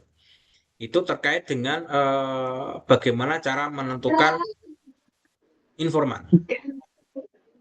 Kemudian bagaimana sih cara memastikan data itu valid dalam penelitian kualitatif? Nah, cara memastikan data valid dan di dalam penelitian kualitatif. Maka Bapak Ibu, penelitian kualitatif, validitas data lebih sering disebut sebagai keabsahan data atau kredibilitas data. Berbeda dengan penelitian kuanti yang menggunakan angka uji statistik, tapi penelitian kualitatif itu menekankan pada ketepatan makna, kedalaman informasi, dan kesesuaian data dengan kondisi nyata di lapangan. Maka peneliti harus memastikan bahwa data diperoleh benar-benar mencerminkan fenomena yang diteliti dan bukan sekedar hasil asumsi atau subjektivitas peneliti. Ya, tentunya Bapak Ibu harus melakukan namanya triangulasi. Tadi di awal saya jelaskan triangulasi. Yang pertama adalah triangulasi sumber. Triangulasi itu adalah teknik paling penting dalam penelitian kualitatif untuk mengecek kebenaran data dan membandingkan berbagai sumber. Teknik atau waktu pengumpulan data. Yang pertama triangulasi sumber, yaitu membandingkan data yang berbagai informan. Misalnya, Bapak Ibu melakukan menanyakan tentang budaya disiplin sekolah kepada siapa? Kepala sekolah, guru, siswa, orang tua. Jika informasinya diperoleh relatif sama, maka dianggap data itu valid. Maka gunakan triangulasi sumber. Itu, Ibu. Yang kedua, triangulasi teknik. Triangulasi teknik itu menggunakan beberapa teknik pengumpulan data terhadap fenomena yang sama. Contohnya, teknik observasi, wawancara, dokumentasi. Jika hasil ketiga teknik tersebut saling mendukung, maka data itu semakin kredibel. Yang ketiga adalah triangulasi waktu. Triangulasi waktu itu adalah pengumpulan data dilakukan pada waktu berbeda untuk melihat konsistensi data. Misalnya observasi dilakukan pagi hari, siang hari, dan beberapa minggu berbeda. Tujuannya agar data itu tidak hanya bersifat sementara. Yang ketiga adalah namanya member check tadi. Member check itu proses mengkonfirmasi hasil wawancara atau interpretasi data kepada informan. Tujuannya ya untuk memastikan peneliti tidak salah memahami data, memastikan makna yang dimaksud informan benar. Ada tadi saya sampaikan di awal namanya perpanjangan pengamatan. Peneliti itu perlu berada di lapangan dan waktu yang cukup agar memahami situasi penelitian secara mendalam. Tujuan untuk apa? Membangun kepercayaan dengan informan, memahami budaya dan konteks penelitian, serta menghindari data yang dibuat-buat. Yang tidak kalah penting adalah ketekunan pengamatan. Maka kita sebagai seorang peneliti itu harus melakukan pengamatan secara cermat, mendalam dan konsisten terhadap namanya fenomena penelitian. Ya, menemukan pola data, memahami detail fenomena, dan membedakan informasi yang penting dan tidak penting. Itu Ibu komentar saya, Bu Maria. Oke, baik Bapak, terima kasih. Tapi begini Bapak, kalau berbicara tentang triangulasi tadi ya, tentang keabsahan data. Jika nanti hasil wawancara atau hasil observasi, dokumentasi dan lain-lain itu menunjukkan data yang saling bertentangan, misalnya terjadi seperti itu. Bagaimana kita bisa menentukan validitas datanya dan bagaimana kita menarik kesimpulan yang dapat dipertanggungjawabkan secara ilmiah. Nah, kalau Begitu, dilakukan kalau triangulasi sumber kok dari misalnya wawancara guru, kepala sekolah, komite, orang tua kok berbeda semua, berarti data itu dianggap tidak valid. Berarti kita harus merubah. Karena triangle itu sumber itu penting. Jadi kalau keempat-empatnya berbeda, itu berarti data itu cenderung tidak valid. Kalau tidak valid, apakah bisa digunakan? Saran saya tidak digunakan. Maka minimal dari 4 sumber ini 3. Kalau satu itu berbeda, tidak apa-apa. Kalau 3, minimal dari kalau 4 itu minimal 3 itu harus valid, ada kesamaan, mendekati kesamaan, tidak kontra. Maka itu berarti data itu dikatakan valid. Itu Ibu Maria. Oke, oke, baik, siap Bapak. Terima kasih banyak atas Ya, penjelasannya. penting Siap. terkait validitas di kualitatif memang seperti itu, menggunakan sumber, teknik, sama waktu. Itu harus valid. Kalau sumber cuma kok bertentangan semua, berarti ada yang salah ini. Apa yang kita tanyakan Ya. jawaban itu berbeda-beda, berarti ada yang tidak valid. Nah, seperti itu. Itu, Bu Maria. Kemudian ini Bu Siti Alfia, boleh diinfo di grup Pak, ini apa yang perlu saya info ini? Bu Siti mana nih? Apa yang harus saya info Bu Siti?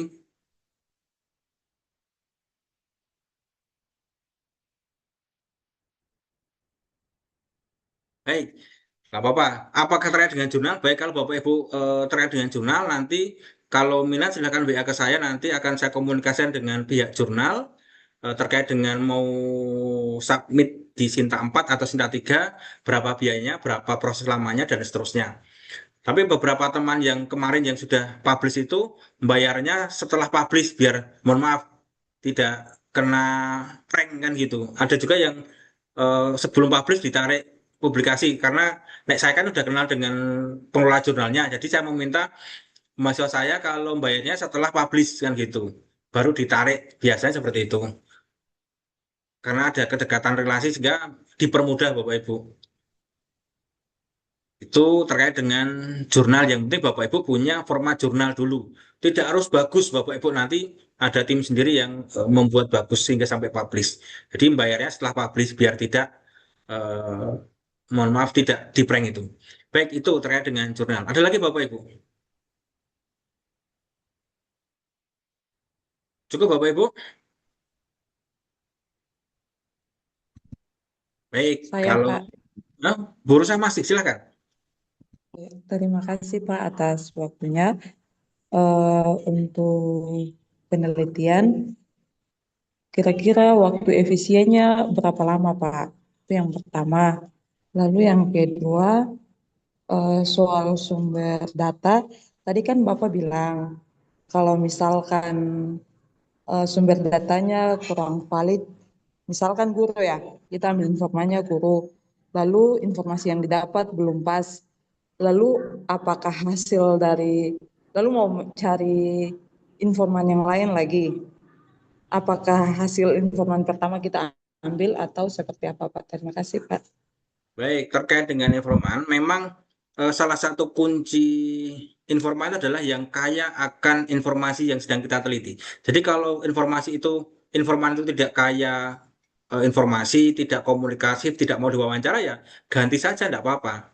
Kan gitu. Jadi pokoknya cari informan itu yang bisa diajak kerjasama, bisa diwawancarai, kemudian kaya akan informasi, kemudian dia memang pelaku terkait dengan apa yang kita riset. Kemudian yang kedua, berapa lama sih? Lama tidaknya penelitian kualitatif ya, kita berbicara kualitatif, itu selama data informasi yang sudah kita temukan, itu sudah tercapai, itu berarti selesai. Bisa 1 minggu, bisa 2 minggu, bisa 1 bulan, bisa berbulan-bulan. Tergantung Bapak Ibu melakukan wawancara. Ada nggak kualitatif selesai dalam 1 minggu? Ada, karena setiap hari Bapak Ibu wawancara. Ketika wawancara Bapak Ibu sudah menemukan jawaban. Jadi lama tidaknya itu tergantung Bapak Ibu ketika wawancara observasi sudah menemukan apa yang menjadi atau jawaban yang sudah tercapai. Jadi ketika Bapak Ibu dalam sekali wawancara sudah menemukan jawaban dari rumusan masalah itu, dari kisi-kisi dari instrumen itu sudah menemukan, ya sudah. Jadi saya kira untuk waktu fleksibel dan tidak dibatasi waktu. Bisa lama tidaknya itu tergantung Bapak Ibu bagaimana melakukan wawancara, observasi, dokumentasi, menemukan jawaban dari rumusan masalah itu. Kalau Bapak Ibu sudah menemukan jawaban dari rumusan masalah, ya sudah, berhenti saja. Jangan terlalu mendalam, nanti nggak akan selesai-selesai. Itu Bu Rosa. Terima kasih, Pak. Baik, Eh, itu Bapak Ibu, cukup?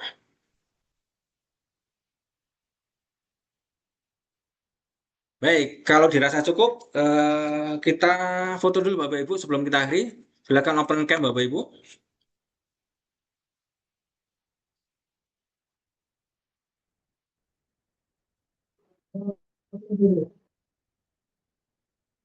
Oke, Bapak Ibu, wah, ini luar biasa nih, sampai jam 8.20 ini. Baik, Bapak Ibu, setelah hitungan kedua, kita mulai. Satu, dua. Baik, Bapak Ibu, terima kasih atas atensinya yang luar biasa. Mudah-mudahan Bapak Ibu dalam sehat selalu, kemudian dimudahkan dalam proses perkuliahan ini, Bapak Ibu. Terima kasih, Ujiannya, mari kita. Hah, gimana, Bu? Pak, ujiannya apa, Pak? Oh iya. Ujiannya dari saya nanti take home, open book, tak kasih waktu tidak hanya 1 hari. Kurang apa Bapak Ibu saya? Nanti Terima saya kasih, Pak. nanti saya buka 5 hari, wes. 5 hari, 5 hari atau 1 minggu. Biar Bapak Ibu, karena saya yakin Bapak Ibu pasti punya kesibukan di sekolah. Tugasnya banyak sekali. Maka saya kasih waktu 1 minggu, nanti saya buka di portal, open book, kemudian apa lagi? Take home. Nah, enak tuh Bapak Ibu. Itu ya. Oke, Terima oke, kasih, oke. Pak. Nanti saya share di jadwal, sesuai jadwal nanti saya open di sistem, tak kasih waktu 1 minggu. Biasanya saya 1 minggu. Ada juga yang hanya 1 hari, kasihan kalau 1 hari. Tapi kalau saya biasanya 1 minggu tak kasih waktu. Nggak apa-apa, saya dimarahin dosen yang lain nggak apa-apa. Biasanya seperti itu. Baik Bapak Ibu, terima kasih. Pak, Mari satu kita. lagi, Pak. Satu lagi, Oh Pak. iya, Satu lagi, silakan. maaf. Itu yang materi-materi kemarin itu berarti kami bisa ceknya di YouTube-nya Bapak ya? Bisa di YouTube, bisa nanti tak kirim apa namanya PPT-nya, boleh nanti. Nanti tak share PDF di grup nanti, atau klik di YouTube saya, nggak apa-apa boleh. Nah, YouTube kan otentik bisa diulang-ulang Bapak Ibu. Kalau di Oke. PPT kan biasanya poin-poin saja toh. Nah, Iya, Pak. nek Kalau di di PPT nggak jelas, iya, harus makanya dengerin nek penjelasan. nek PPT kan memang namanya PowerPoint kan hanya poin-poin saja. Kalau Poin-poin. banyak berarti kan kayak baca buku nanti. Maka penjelasannya memang biasanya saya di eh, apa namanya, saya rekam, saya share di YouTube biar nanti bisa diulang-ulang. Kalau saya ada kesalahan, saya bisa dikoreksi juga karena saya juga ada namanya malas, ada khilaf. Seperti kemarin lomba pilar apa Bapak Ibu yang baru luar biasa. MPR. Nah, iya itu MPR. 4 pilar itu ya, luar biasa itu. Padahal, nah kalau saya dikasih masukan lebih seneng kan gitu. Nah ya namanya orang beda-beda Bapak Ibu ya. Sudahlah nggak apa-apa, itu biar menjadi para netizen yang memberikan Dukungan. masukan-masukan. Baik, terima kasih Bapak Ibu. Mari kita akhiri dengan berdoa. Berdoa dipersilakan. Alhamdulillahirabbil alamin. Baik Bapak Ibu, dari saya cukup sekian. Assalamualaikum warahmatullahi wabarakatuh. Salam. Waalaikumsalam warahmatullahi wabarakatuh. Terima kasih, Pak. Selamat malam.